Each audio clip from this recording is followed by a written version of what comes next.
नमस्कार, स्वागत है आप सभी का आपके ऑफिशियल यूट्यूब चैनल गुरुजी स्पेशल क्लासेस में। मैं हूं निमाई साना, आपके समक्ष उपस्थित हूं साइकोलॉजी विषय वस्तु को लेकर। स्टूडेंट्स, आज की क्लास में हम डिस्कस करने वाले हैं मोटिवेशन टॉपिक पर बेस्ड और कुछ मोस्ट इंपॉर्टेंट सिद्धांत के बारे में। जैसे कि आप सब जानते हैं कि लास्ट क्लासेस के माध्यम से हमने कुछ सिद्धांतों को डिटेल में जाना है, समझने की कोशिश की है, उसके इंपॉर्टेंट पॉइंट्स को कवर करने की कोशिश की है, जहां से आपके सुपर टेट एग्जाम्स में क्वेश्चन बन सकते हैं। उम्मीद करता हूँ कि वो सभी पॉइंट्स आपको ईजिली क्लियर हो पाए होंगे, लेकिन फिर भी अगर कोई डाउट्स आपके मन में बनता है तो आप मुझे कमेंट सेक्शन में कमेंट कर सकते हैं। मैं कोशिश करूंगा कि आपके डाउट्स को क्लियर करूं। आज की क्लास में हम कुछ और मोस्ट इंपॉर्टेंट सिद्धांत एवं अभिप्रेरणा की प्रविधियों के बारे में डिस्कस करेंगे, जानने की कोशिश करेंगे और कैसे एज अ टीचर आप अपनी कक्षा में बच्चों को प्रेरित करें, कौन कौन से टिप्स आपको पता होने चाहिए जिससे बच्चों को हम इजीली मोटिवेट करें और उन्हें उनके लक्ष्य तक पहुंचने में उनके जो कार्य करने की गति है उसको बढ़ा सके। तो इन सभी पॉइंटों पर हम डिटेल में स्टडी करेंगे, समझने की कोशिश करेंगे। तो चलिए शुरू करते हैं आज की क्लास और जानते हैं आज की क्लास का जो पहला सिद्धांत है आपका स्टूडेंट्स, वो है अभिप्रेरणा का आत्मसंकल्प सिद्धांत। यानी अभिप्रेरणा का आत्मसंकल्प सिद्धांत क्या होता है? तो स्टूडेंट्स, आप शब्द से ही समझ पा रहे हैं। आत्मसंकल्प मतलब आप अपनी आत्मा से संकल्प लेते हैं कि किस तरीके से आपको, आप दृढ़ निश्चय करते हैं कि किस तरीके से आपको इस लक्ष्य को प्राप्त करना है और इस लक्ष्य को प्राप्त करने के लिए आपने जो भी संकल्प लिया, उस संकल्प को लेने के बाद उस कार्य को करने में आप लग जाते हैं और निरंतर प्रयास करते रहते हैं और एक निश्चित समय के बाद आपको उस लक्ष्य की प्राप्ति हो जाती है। इस प्रकार के जो सिद्धांत होते हैं जिसको हम अपनी आत्मा से संकल्प लेके करते हैं, तो ऐसे सिद्धांतों को हम कहते हैं अभिप्रेरणा का आत्मसंकल्प सिद्धांत। और इसके प्रतिपादक आपके हैं स्टूडेंट्स एडवर्ड डेसी एवं रिचर्ड रायन। यानी कि एडवर्ड डेसी और रिचर्ड रायन के द्वारा इस सिद्धांत को प्रतिपादित किया गया। सबसे इंपॉर्टेंट पॉइंट आपके लिए यही बन सकता है, आपसे सीधा सीधा पूछा जा सकता है कि अभिप्रेरणा का आत्मसंकल्प सिद्धांत के प्रतिपादक कौन है? तो आपको बताना है Edward Deci and Richard Ryan जो है इस सिद्धांत के प्रतिपादक हैं। और इसके अंतर्गत नेक्स्ट पॉइंट आपका बनता है स्टूडेंट्स कि आत्मसंकल्प मानव व्यवहार की प्रेरक शक्ति के रूप में आंतरिक प्रेरणा पर आधारित है। यानी कि जो आत्मसंकल्प होते हैं, यानी कि जो आप अपनी आत्मा से संकल्प लेते हैं, निश्चय करते हैं, दृढ़ निश्चय करते हैं, तो वो मानव व्यवहार की प्रेरक शक्ति के रूप में, यानी कि ये जो ह्यूमन बिहेवियर की जो प्रेरक शक्ति है उसके आंतरिक प्रेरणा पर, यानी कि इंटरनल मोटिवेशंस पर आधारित होती है, यानी कि बेस्ड होती है। कहने का मतलब ये है कि जो आप अपनी आत्मा से संकल्प लेते हैं तो ये कहीं ना कहीं आपकी जो आंतरिक प्रेरणा है उस पर आधारित होता है, क्योंकि आपके अंदर जो मानव व्यवहार में जो प्रेरक शक्ति है, आपको पता है कि जो प्रेरक होते हैं इनके माध्यम से अगर हमारी प्रेरक शक्ति बहुत तीव्र होगी तो हमारे किसी भी कार्य को करने की गति बहुत तीव्र होगी। इसका मतलब हम सकारात्मक मोटिवेशन हमें प्राप्त होगा। और अगर हमारे प्रेरक शक्ति बहुत कमजोर होगा तो इसका मतलब ये है कि हमारे कार्य करने की गति बहुत धीमी होगी और हम लक्ष्य तक जो है बहुत धीरे धीरे पहुंचेंगे। तो कहने का मतलब आप मानव व्यवहार की जो प्रेरक शक्ति के रूप में जो आपकी आंतरिक प्रेरणा है उस पर निर्भर करती है आपकी आत्मसंकल्पना। यानी कि जो आप अपनी आत्मा से संकल्प लेते हैं वो आपकी आंतरिक प्रेरणा पर आधारित होती है। अगर आप इंटरनली मोटिवेटेड हैं तभी आप अपनी आत्मा से संकल्प लेते हैं, और जब आप अपनी आत्मा से संकल्प लेते हैं और उस संकल्प को ध्यान में रखकर आप लगातार निरंतर प्रयास करते हैं तो इसी से ही आप कुछ अद्भुत कर पाते हैं और अपने लक्ष्य तक पहुंच पाते हैं। फॉर एग्जांपल के लिए जैसे मान लीजिए जो स्पोर्ट्स पर्सन होते हैं ये कहीं ना कहीं अपने इंटरनली मोटिवेटेड होते हैं और इनकी जो आत्मसंकल्प है वो आंतरिक प्रेरणा पर आधारित होती है, इसलिए वो दूसरे लोगों से मोटिवेटेड नहीं होते, वो खुद ही मेहनत करते हैं। और आप आज के समय में देख पा रहे हैं कि हर एक स्पोर्ट्स के फील्ड में ऐसे ऐसे स्पोर्ट्स खेले जाते हैं जिनके बारे में नॉर्मली सभी को पता नहीं है। बस क्रिकेट फुटबॉल को छोड़कर ज़्यादातर लोगों को बाकी गेम्स के बारे में पता नहीं है। जैसे नीरज चोपड़ा जो आपके एथलीट्स है जिन्होंने भाला फेंक में स्वर्ण पदक जिताया, तो मुश्किल से बहुत कम लोगों को इस प्रकार के गेमों के बारे में जानकारी थी। लेकिन नीरज चोपड़ा जैसे जो स्पोर्ट्स पर्सन होते हैं वो क्या करते हैं, वो आंतरिक प्रेरणा पर आधारित वो आत्मसंकल्प लेते हैं। उन्हें फर्क नहीं पड़ता कि कौन क्या बोल रहा है, किस प्रकार की सोच उनके बारे में सोच रहा है, वो बस अपने इंटरनली मोटिवेटेड होते हैं, इंटरनली मोटिवेट पर आधारित होते हैं और उन्होंने अपनी आत्मा से संकल्प लिया होगा कभी ना कभी कि मुझे इस स्पोर्ट्स में बहुत आगे जाना है, और इसको ध्यान में रखकर वो लगातार निरंतर प्रयास करते गए। और जब उन्होंने गोल्ड मेडल जीता तब पूरी दुनिया उनको जानने लगी, बहुत सारे लोग उनसे प्रेरित हुए, मोटिवेटेड हुए, बहुत सारे लोगों को पता चला होगा कि इस प्रकार का भी एक स्पोर्ट्स है। लेकिन पहले क्या था, इस कंडीशन से पहले किसी को भी नहीं पता था। तो कहने का मतलब मेरा ये है कि यहाँ पर जो नीरज चोपड़ा थे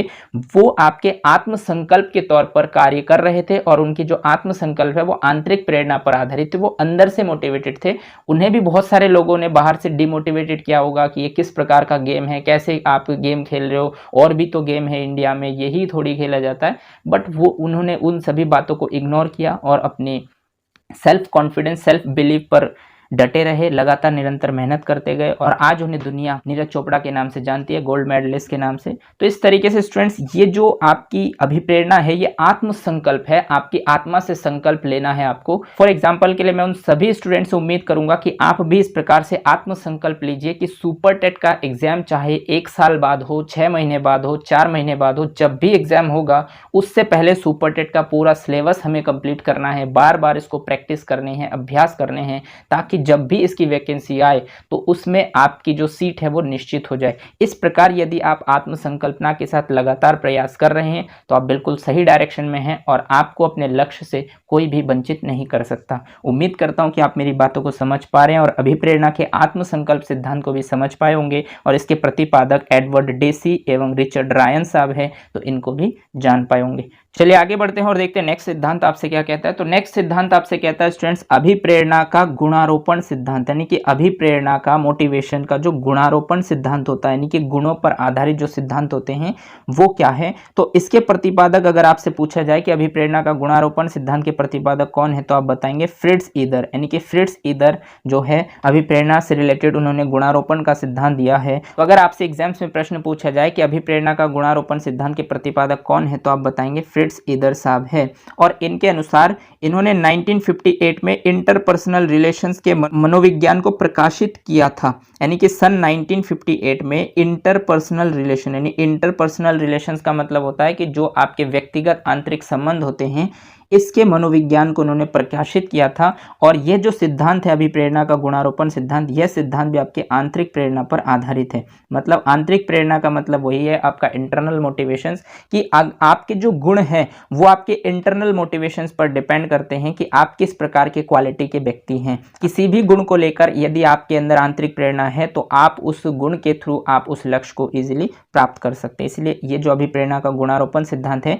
ये आंतरिक प्रेरणा पर डिपेंड करता है और इसके बारे में उन्होंने सन 1958 में इंटरपर्सनल रिलेशंस के मनोविज्ञान में इस सिद्धांत के बारे में डिस्कस किया था। तो यहाँ से आपसे एग्जाम्स में सीधा सीधा प्रश्न पूछा जा सकता है कि अभिप्रेरणा का गुणारोपण सिद्धांत के प्रतिपादक कौन है, तो आपको बताना है फ्रिट्ज ईदर साहब है। और ये किस सिद्धांत पर आधारित है, तो ये आंतरिक प्रेरणा पर आधारित एक सिद्धांत है जिसे हम अभिप्रेरणा का गुणारोपण सिद्धांत कहते हैं। उम्मीद करता हूँ कि आप मेरी बातों को समझ पा रहे हैं और इस सिद्धांत को भी इजीली समझ पाए होंगे। और इसके अंतर्गत स्टूडेंट्स आपके जो भी सिद्धांत थे मोटिवेशन से रिलेटेड, जो मुख्य सिद्धांत है जो आपके बहुत ज़्यादा इंपॉर्टेंट है आपके एग्जाम पॉइंट ऑफ व्यू से, लगभग उन सभी 12 सिद्धांतों को मैंने आपके साथ डिस्कस किया है। उम्मीद करता हूं कि वो सभी सिद्धांत के आपने प्रॉपर नोट्स बनाए होंगे, उससे समझने की कोशिश की होगी और जो भी इंपॉर्टेंट पॉइंट्स मैंने आपको दिए हैं उनको आपने नोट डाउन किया होगा और उसको बार बार रिवाइज करते रहिए। जो भी आपसे 2 प्रश्न सिद्धांत से रिलेटेड मोटिवेशन से पूछे जाएंगे और इसके अलावा 1-2 प्रश्न आपके इधर उधर से भी पूछे जाएंगे। किसी भी तरीके से आपसे मोटिवेशन से रिलेटेड प्रश्न पूछे जाए, इनसे बाहर आपका कोई भी प्रश्न नहीं होगा। अगर इनको आप प्रॉपर तरीके से बार बार रिवाइज करते हैं तो यहाँ से आपके 3 से 4 प्रश्न जो भी पूछे जाएंगे सुपर टेट एग्जाम्स में वो इजीली क्लियर हो पाएंगे। चलिए आगे बढ़ते हैं और जानते हैं अभिप्रेरणा से रिलेटेड और कुछ प्रविधियों के बारे में जो आपके एग्जाम पॉइंट ऑफ व्यू से बहुत ज़्यादा इंपॉर्टेंट है, जिनको एज अ टीचर आपको पता होना चाहिए कि अभिप्रेरणा से रिलेटेड कौन कौन सी प्रविधियां हैं जिनका यूज़ हमें एज अ टीचर शिक्षण अधिगम प्रक्रिया के दौरान करने होते हैं। तो चलिए जानते हैं अभिप्रेरणा की प्रविधियों को डिटेल में कि अभिप्रेरणा की प्रविधियाँ क्या है। तो इसके अंतर्गत स्टूडेंट्स अभिप्रेरणा की प्रविधियों के अंतर्गत जो पहला पॉइंट आपका बनता है कि अभिप्रेरणा के द्वारा छात्रों के सीखने की क्रिया को सुगम बनाया जा सकता है। देखिए प्रेरणा जो ये मोटिवेशंस है इसके बारे में आप इतने डिटेल में क्यों पढ़ते हैं और ये टॉपिक आपके से 3 से 4 प्रश्न क्यों पूछती है, क्योंकि आयोग आपसे चाहती है कि आप इस टॉपिक को बहुत अच्छे से पढ़ें, इसको डिटेल में जानें, ताकि जब आप इसको डिटेल में जानेंगे और ये सभी सिद्धांत जो साइकोलॉजिस्टों ने अपनी थ्योरीज के दौरान दिए हैं, रिसर्च के दौरान जो भी उन्होंने इस सिद्धांत को प्रतिपादित किया है, तो इन सिद्धांतों को आप पढ़ें, समझें और आपके व्यवहार में परिवर्तन हो और उस व्यवहार का इम्प्लीमेंट आप अपने टीचिंग लर्निंग प्रोसेस के दौरान करें, ताकि आप बच्चों को समझ पाए, बच्चों को समय समय पर मोटिवेट कर पाए और उनके कार्य करने की गति को बढ़ा पाए। तो इसके लिए इस टॉपिक को आपको डिटेल में पढ़ने के लिए दिया गया है। तो मेन मकसद है कि अभिप्रेरणा के द्वारा छात्रों के जो सीखने की क्रिया है यानी कि जो लर्निंग के प्रोसेस हैं उससे सुगम बनाया जा सकता है, यानी कि आसान बनाया जा सकता है। जब आप किसी चीज़ को सीखने के लिए तैयार रहते हैं और उस चीज़ के बारे में आपको बताया जाता है तो वो चीज़ें आपको बहुत आसान लगने लगती है। तो यही चीज़ें हैं कि अगर आप किसी चीज़ को सीखना चाहते हैं या सिखाना चाहते हैं तो उसके लिए आपको छात्रों को मोटिवेट करना होगा। मोटिवेट करने से क्या होगा कि उनका जो कंसंट्रेशन पावर है वो फुल्ली फोकस्ड होंगे और आपकी बातों पर ध्यान देंगे, और जब ध्यान देंगे तो वो चीज़ें उन्हें बहुत ज़्यादा आसान लगेगी। तो इसीलिए हम अभिप्रेरणा का प्रयोग सीखने की क्रिया में करते हैं, जिसे अभिप्रेरणा की प्रविधियां कहते हैं, और इसी प्रोसेस को हम कहते हैं अभिप्रेरणा की प्रविधियां। उम्मीद करता हूं कि आप मेरी बातों को समझ पाए और अभिप्रेरणा की प्रविधियों को भी जान पाए कि सीखने के प्रोसेस में किसी भी चीज़ को सीखने के लिए आसान बना देना किसके थ्रू होता है, अभिप्रेरणा के थ्रू होता है। जब आप किसी चीज़ के बारे में अभिप्रेरित करते हैं तो लोगों का माइंडसेट चेंज होता है और उनका सीखने का प्रोसेस आसान हो जाता है। तो इसी प्रोसेस को ही हम अभिप्रेरणा की प्रविधियां कहते हैं। उम्मीद करता हूं कि आप मेरी बातों को समझ पा रहे हैं और अभिप्रेरणा की प्रविधियों को भी जान पाए होंगे। चलिए आगे बढ़ते हैं और देखते हैं नेक्स्ट पॉइंट आपसे क्या कहता है। तो नेक्स्ट पॉइंट आपसे कहता है स्टूडेंट्स की अभिप्रेरणा छात्रों के अंदर एक प्रकार की ऊर्जा उत्पन्न करती है। देखिए जो ये मोटिवेशन है ये छात्रों के अंदर एक प्रकार की ऊर्जा उत्पन्न करती है, यानी कि एनर्जी को डेवलप करती है, एनर्जी को उत्पन्न करती है, जिससे छात्र सीखने के लिए स्वतः तत्पर हो जाते हैं। यानी कि ये इस प्रकार की एनर्जी को रिलीज करती है बॉडी में, जिससे छात्र सीखने के लिए स्वयं ही तत्पर हो जाते हैं, मतलब तैयार हो जाते हैं। देखिए आप किसी भी चीज़ को सिखाना चाहते हैं, मान लीजिए कि आप स्वयं भी, जब तक आप स्वयं से तैयार नहीं होंगे तब तक वो चीज़ें आप नहीं सीख पाएंगे। जब आप तैयार होंगे तभी आप सीख पाएंगे। तो अभिप्रेरणा क्या करता है कि बच्चे के अंदर एक ऊर्जा उत्पन्न करती है अंदर से इंटरनली, कि वो उस चीज़ के बारे में, जब आप किसी भी टॉपिक को मान लीजिए आप पढ़ा रहे हैं तो उसके बारे में अगर आप थोड़ा इधर उधर से बताते हैं,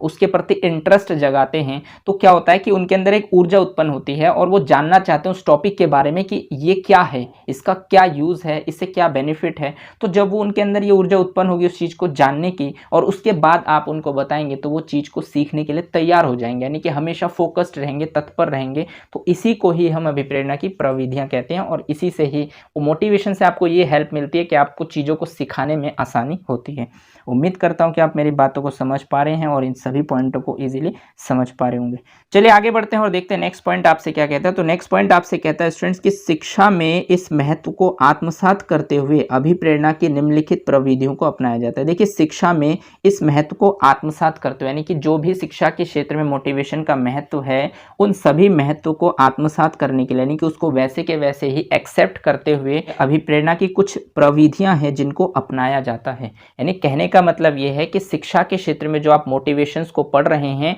तो इसीलिए पढ़ा जा रहा है क्योंकि आप इसके महत्व को पहले आप जानें, उसको अपने अंदर उतारें, और इसको उतारने के लिए आपको कुछ प्रविधियों को भी अपनाना होगा जिनको हम आगे जानेंगे। तो इसके अंतर्गत जो पहली प्रविधि है वो आपका है पुरस्कार एवं दंड। देखिए पुरस्कार, आप किसी कार्य के लिए बच्चे को पुरस्कार प्रदान करते हैं तो उससे क्या होता है कि बच्चे के अंदर सकारात्मकता बढ़ती है और बच्चा उस कार्य को दोबारा दोहराना चाहता है। लेकिन अगर आप देखते हैं कि कुछ बच्चों में कोई नेगेटिविटी है कि कुछ गलत कार्य को कर रहा है तो उस कार्य को रोकने के लिए आप उसे पॉजिटिव रूप से तो मोटिवेटेड नहीं कर सकते, तो उस कार्य को रोकने के लिए आपको उसको दंड देना होगा। जब आप उसको दंड देते हैं तो कहीं ना कहीं वो क्या करता है, उस चीज़ को कम करना शुरू करता है, क्योंकि उसे रियलाइज होता है कि ये कहीं ना कहीं गलत है, इसके लिए मुझे दंड मिल रहा है तो इस कार्य को मैं दोबारा से फॉलो नहीं करूंगा। तो कहीं ना कहीं उसमें कमी आती है और इस कमी को दूर करने के लिए आप दंड का प्रयोग करते हैं क्योंकि वो गलत गतिविधि है। लेकिन वहीं पर अगर बच्चा अच्छी गतिविधि को करता है तो आप उसके लिए पुरस्कारित करते हैं, ताकि आप चाहते हैं कि वो बच्चा जो है उस कार्य को दोबारा से दोहराए। तो ये जो प्रविधियां, इनका यूज हम एज अ टीचर अपनी कक्षा में करते हैं पुरस्कार एवं दंड के रूप में। दूसरी जो प्रविधियां अभिप्रेरणा की उसके अंतर्गत आता है आपकी प्रशंसा और निंदा। यानी प्रशंसा का मतलब भी वही होता है कि जरूरी नहीं है कि आपको हर बार पुरस्कार ही देना है, क्योंकि आप पुरस्कार और दंड का उपयोग बार बार नहीं करेंगे। अगर आप बार बार करेंगे तो उससे जो है बच्चों के अंदर जो एक चाहत है वो समाप्त हो जाएगा, या किसी चीज को एक बच्चे के अंदर जो डर है वो बिल्कुल समाप्त हो जाएगा। तो इसके लिए आपको क्या करना चाहिए, इसके लिए आपको बच्चे को प्रशंसा करनी चाहिए और निंदा, यानी कि अगर वो अच्छे कार्य को करता है तो उसके लिए उसकी तारीफ करनी चाहिए, प्रशंसा यानी अप्रिशिएट करने चाहिए, ताकि वो उस कार्य को दोबारा से दोहराए। और अगर कोई बच्चा कोई गलत कार्य को करता है तो उसके लिए उसकी निंदा करनी चाहिए, ताकि वो जो है उस कार्य को ना करे, क्योंकि उसे बुरा लगे, बुरा फील हो कि ये कार्य कहीं ना कहीं गलत है, इसलिए टीचर ने जो है मेरी डांट लगाई है या मेरे बारे में गलत बोला है, क्योंकि ये कहीं ना कहीं गलत कार्य है। तो कहीं ना कहीं उस कार्य को कम करेगा, और कम करेगा तो उस चीज़ की आदत जो है उसकी छूट जाएगी। तो इस प्रकार से प्रशंसा एवं निंदा का प्रयोग भी एज अ टीचर हम अभिप्रेरणा की प्रविधियों के रूप में करते हैं। इसके अंतर्गत नेक्स्ट आता है स्टूडेंट सफलता व असफलता। यानी सफलता का मतलब यही है कि अगर आप कोई अच्छा कार्य करते हैं और आपकी प्रशंसा की जाती है तो आप उस कार्य को दोहराते हैं, जिससे आपको सफलता की प्राप्ति होती है। और अगर आप किसी गलत कार्य को करते हैं तो उसके लिए आपको दंड प्रदान किया जाता है, निंदा की जाती है, तो आप उस कार्य में असफल होते जाते हैं और एक टाइम बाद वो जो नेगेटिव कार्य है वो आपसे छूट जाता है। तो सफलता और असफलता प्रविधियों का भी हम प्रयोग करते हैं। नेक्स्ट होता है आपका प्रतियोगिता एवं सहयोग। देखिए, प्रतियोगिता का मतलब होता है कि जब आप बच्चों को पुरस्कार प्रदान करते हैं तो कहीं ना कहीं हर एक बच्चा यही सोच रखता है कि मैं किसी भी तरीके से ज़्यादा मेहनत करूँ ताकि यह पुरस्कार मुझे मिल पाए। तो कहीं ना कहीं इस प्रकार से बच्चों में कॉम्पिटिशन की भावना जागृत होती है, जिसे हम प्रतियोगिता कहते हैं। तो इसके लिए एज अ टीचर हमें उन बच्चों को हेल्प भी करना चाहिए, यानी कि सहयोग भी करना चाहिए, ताकि उनके अंदर प्रतियोगिता की भावना के साथ साथ वो सही डायरेक्शन में कार्य करें, कभी उस चीज़ को यानी कि पुरस्कार को वो गलत इंटेंशन में ना ले जाए। तो इस प्रकार से बच्चों की हेल्प करनी चाहिए ताकि बच्चे का उचित से उचित डेवलपमेंट हम कर सकें। इन सभी अभिप्रेरणा की प्रविधियों का उपयोग हमें एज अ टीचर शिक्षण अधिगम प्रक्रिया के दौरान करना होता है। नेक्स्ट आपका बनता है स्टूडेंट्स प्रगति का ज्ञान, यानी कि जो आपकी प्रगति है उसका ज्ञान करना, यानी किस तरीके से आप प्रोग्रेस कर रहे हैं कि नहीं कर रहे हैं, आपकी प्रोग्रेस की जो दर है वो कितनी ज़्यादा है, क्या आप लगातार पहले से ज़्यादा ही प्रगति कर रहे हैं, प्रोग्रेस कर रहे हैं या फिर नहीं कर रहे हैं। तो इस चीज़ का ज्ञान भी एक अध्यापक को होना चाहिए, ताकि अगर उन्हें लगे कि कोई बच्चा प्रगति नहीं कर रहा है, यानी कि वो अपनी कार्य को सही ढंग से नहीं कर पा रहा है, उसका प्रोग्रेस सही तरीके से नहीं हो पा रहा है, तो उस बच्चे तक पहुंचना, उसे अभिप्रेरित करना, ये गतिविधि एज अ टीचर आपको ध्यान रखने की आवश्यकता है। इसलिए छोटी छोटी अभिप्रेरणा की प्रविधियों का यूज़ आपको आना चाहिए। इसके बारे में आपके पास डिटेल नॉलेज होनी चाहिए ताकि आप अपने शिक्षण अधिगम प्रक्रिया के दौरान इन सभी गतिविधियों पर फोकस कर पाएँ। इसके अंतर्गत नेक्स्ट पॉइंट आपका बनता है स्टूडेंट नवीनता। नवीनता का मतलब ये है कि जब आप लगातार अच्छे कार्यों की तरफ अग्रसर होते हैं, प्रोग्रेस करते हैं, तो आप उन प्रोग्रेस के दौरान कुछ चीज़ें नए अपने तरीके से भी इन्वेंट करते हैं, या तो कुछ पढ़ने का तरीका स्वयं से भी निकाल लेते हैं जो दूसरों से डिफरेंट होता है, या फिर कुछ कार्य को ऐसे भी सोच लेते हैं अपने नॉलेज के बिहाफ पर जो दूसरे नहीं सोच पाए। तो इस तरीके से नवीनता का जो गुण है वो भी बच्चों में विकसित हो जाता है। इसके अंतर्गत नेक्स्ट पॉइंट आपका बनता है स्टूडेंट्स आकांक्षा का स्तर, यानी कि आकांक्षा का स्तर क्या होता है कि आप जिन बच्चों को एजुकेशन प्रोवाइड करते हैं अपनी कक्षा में, तो उन बच्चों की क्या आकांक्षाएं हैं, क्या उनकी उम्मीदें हैं, क्या उनका गोल है, इसके स्तर की भी आपको जानकारी हो पाती है। और यदि आपको इनके स्तर की जानकारी हो जाए तो आप उन बच्चों के साथ उस हिसाब से डील कर सकते हैं जिससे उन बच्चों को उस लक्ष्य तक पहुंचने में मदद मिल पाए। तो इस तरीके से आकांक्षा के स्तर का भी जानकारी होना आपको अनिवार्य है। अगर आप इन सभी गतिविधियों के बारे में जानकारी रखेंगे बच्चे के, तो आप उन बच्चों को सही ढंग से समझ पाएंगे और उनके लिए सही उपचार कर पाएंगे। इसके अंतर्गत नेक्स्ट पॉइंट आपका बनता है स्टूडेंट्स अवधान या रुचि, यानी कि अवधान जिसे हम ध्यान भी कहते हैं, या फिर रुचि, यानी कि अगर आप ध्यान करते हैं तो आपका जो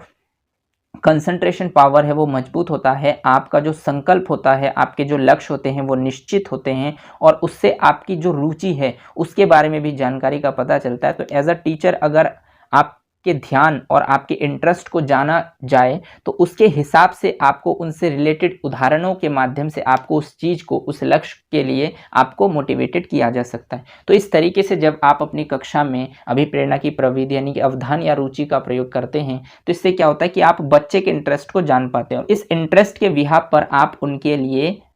उचित उदाहरण प्रस्तुत कर सकते हैं, जिस चीज़ में उन्हें इंटरेस्ट है उनसे रिलेटेड उदाहरण उनके सामने रख सकते हैं। इससे बच्चे उस कार्य को करने के लिए और ज़्यादा मोटिवेटेड होगा और उसके जो कार्य करने की दर है वो और ज़्यादा बढ़ जाएगी। तो इस तरीके से स्टूडेंट्स अभिप्रेरणा की कुछ प्रविधियों को आपको ध्यान रखना होता है, जिनका इम्प्लीमेंट एज अ टीचर आपको अपनी कक्षा में शिक्षण अधिगम प्रक्रिया के दौरान करने होते हैं। चलिए आगे बढ़ते हैं और देखते हैं नेक्स्ट आप की जो प्रविधि है वो आपके कक्षा का वातावरण, यानी कि कक्षा का क्या वातावरण है, आपके जो क्लास है उसका एनवायरनमेंट कैसा है, उसमें जो बच्चे पढ़ रहे हैं आपसे वो किस प्रकार की सोच रखते हैं, किसका किस फील्ड में इंटरेस्ट ज़्यादा है, उनके इंटरेस्ट के हिसाब से उनके सामने एग्जाम्पल प्रस्तुत करना ताकि उन्हें समझने में आसानी हो, उनका इंटरेस्ट और ज़्यादा बढ़ पाए और उनको जो ये ज्ञान है, ये जो शिक्षा है, उनको शिक्षा ना लगे, उन्हें खेल खेल में ही चीज़ें सीखने को मिल पाए। जितना आसान आप बनाएंगे, जितना ज़्यादा आप अभिप्रेरणा की प्रविधियों का उपयोग करेंगे, उतना ही ज़्यादा इंटरेस्टिंग आपकी क्लासरूम होगी, आपके बच्चे होंगे और उतना ही ज़्यादा वो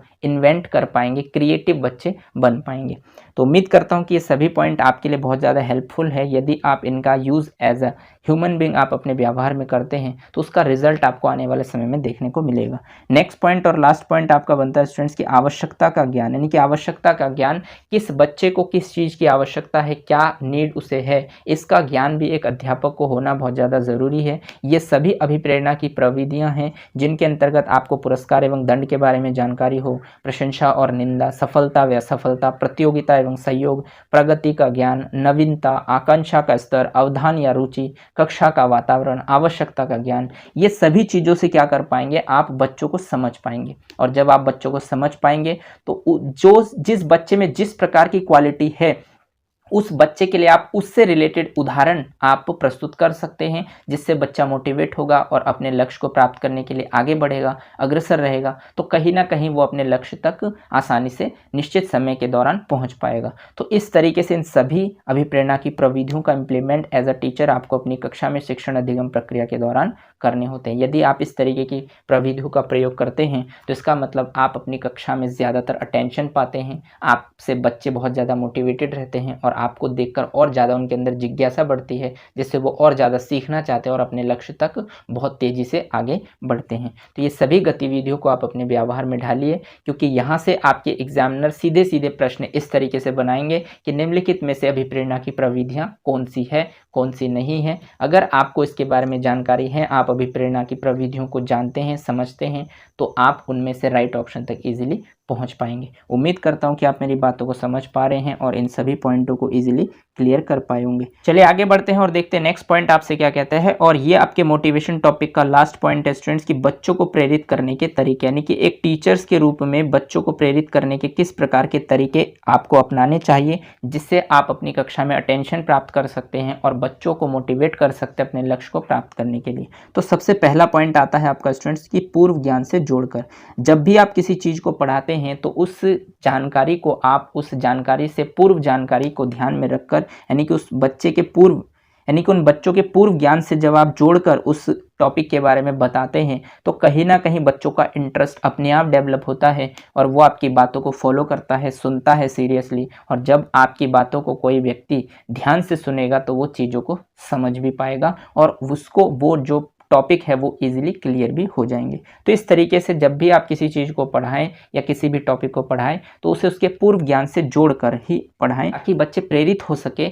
और उनके अंदर प्रेरक शक्ति जो है वो जागृत हो सके और ज़्यादा से ज़्यादा वो जो है सीखने के प्रति सीरियस हो पाए और चीज़ों को सीख पाए। इसके अंतर्गत नेक्स्ट पॉइंट आपका बनता है स्टूडेंट्स रुचि जानकर, यानी कि सीधी सीधी बात है कि आप जब बच्चों के इंटरेस्ट को जान पाएंगे तो उनके इंटरेस्ट के हिसाब से आप उनके सामने उदाहरण प्रस्तुत करेंगे। मान लीजिए कोई बच्चा क्रिकेट से बहुत ज़्यादा प्रेम करता है और क्रिकेट में उसका फेवरेट प्लेयर विराट कोहली है, तो आप विराट कोहली से रिलेटेड अगर उदाहरण उस बच्चे के सामने प्रस्तुत करेंगे तो उसका ध्यान कहीं और नहीं रहेगा, आपकी तरफ होगा। और जब आपकी तरफ उसका ध्यान होगा तो वो चीज़ों को समझने लगेगा और जब समझने लगेगा तो वो चीज़ें उसके लिए आसान होती जाएगी। तो इसलिए इंटरेस्ट जानना बहुत ज़्यादा ज़रूरी है टीचर के लिए। नेक्स्ट पॉइंट आपका बनता है स्टूडेंट्स प्रोत्साहन द्वारा, यानी प्रोत्साहन क्या होता है, यानी कि अगर कोई बच्चा कोई कार्य को अच्छे से करता है तो उसके लिए उसे प्रोत्साहित कीजिए कि आपने ये बहुत अच्छे से काम को किया है और इस काम को इस तरीके से बार बार दोहराते रहिए, या कोई दूसरा काम है तो उसको इस तरीके से कीजिए। जब आप उसे अप्रिशिएट करेंगे, उसकी तारीफ करेंगे, उसे प्रोत्साहित करेंगे तो वो उस कार्य को दोबारा से और बेहतर ढंग से करने की कोशिश करेगा।